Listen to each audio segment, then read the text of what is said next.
பெரம்பலூர் மாவட்டத்தில் 17 மற்றும் 18ஆம் நூற்றாண்டுகளின் பல்வேறு காலகட்டங்களில் வரலாற்று சிறப்புமிக்க போர்கள் நடைபெற்றதற்கான சான்று கல்லறை ஒன்றின் மூலமா தெரிய வந்திருக்கு. இந்த வரலாற்று ஆய்வறிஞர்களையும் பொதுமக்களையும் ரொம்பவே ஆச்சரியத்தில் ஆழ்த்தியிருக்கு. இது குறித்த ஒரு செய்தி தொகுப்பு.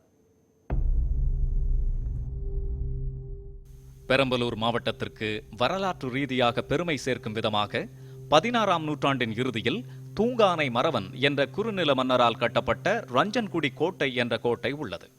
இந்த கோட்டையை மையமாக வைத்து 17 மற்றும் 18ஆம் நூற்றாண்டுகளின் பல்வேறு காலகட்டங்களில் வால்கொண்டா போர் என்ற பெயரில் போர் நடைபெற்றதாக வரலாறு கூறுகிறது.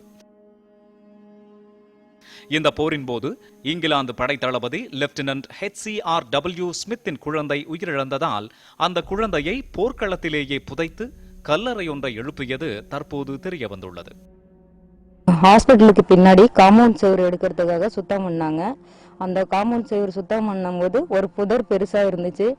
அதை சுத்தம் பண்ணும்போது அப்ப ஆங்கிலேயருடைய ஒரு தளபதியோட குழந்தை 10 மாசத்து குழந்தை அடக்கம் பண்ணியிருக்காங்க. அந்த கல்லறை 169 வருஷங்களுக்கு பிறகு இப்பதான் அந்த கல்லறை கண்டுபிடிக்கப்பட்டது.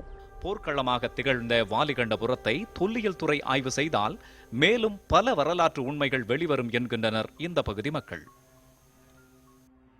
இந்த போர்படை தளபதி தன்னுடைய 10 மாதம் 10 நாள் ஆன ஒரு குழந்தை இறந்து போனதுங்களை இந்த ஆஸ்பத்திரிக்கு பின்புலம் அடக்கம் பண்ணி அதற்காக ஒரு சமாதி எழுப்பியிருக்கிறாங்க. அந்த சமாதி இந்த ஆஸ்பத்திரியினுடைய காம்பவுண்ட் வால் இப்போ கட்டுவதற்கு நாங்கள் முயற்சி செய்த போது அந்த புதருக்குள்ள இருந்து கிடைச்சது. இதுபோல இந்த பகுதியில் நிறைய வரலாற்று சான்றுகள் வரலாற்று சின்னங்கள் இருப்பதாக தெரிய வருகிறது. வரலாற்று ஆய்வாளர்கள் இது குறித்து இந்த பகுதியில் மேலும் நிறைய ஆய்வு செஞ்சாங்கன்னா இது போன்ற தகவல்கள் இன்னும் நிறைய கிடைக்கும் என்பதை தெரிந்து கொள்கிறேன். நேர்த்தியாக அமைக்கப்பட்ட இந்த கல்லறை தற்போது சிதிலமடைந்த நிலையில் காணப்படுகிறது. மனதை நெகிழ வைக்கும் தந்தையின் குமுறல்கள் அடங்கிய வாசகங்களுடன் இந்த கல்லறை அமைக்கப்பட்டுள்ளது. இங்கு தொல்லியல் துறை ஆய்வு செய்தால் அரிய பல வரலாற்று தகவல்கள் தெரிய வரும் என்பது இந்த பகுதி மக்களின் நம்பிக்கையாக உள்ளது. இப்பகுதியில் இதுபோன்ற வரலாற்று தகவல்கள் ஏராளமாக கிடைக்கப்பட்டுள்ளதாக வரலாற்று அறிஞர்கள் கூறுகின்றனர். நியூஸ் 18 தமிழ்நாடு செய்திகளுக்காக பெரம்பலூரிலிருந்து ஆர் ராஜவேல்.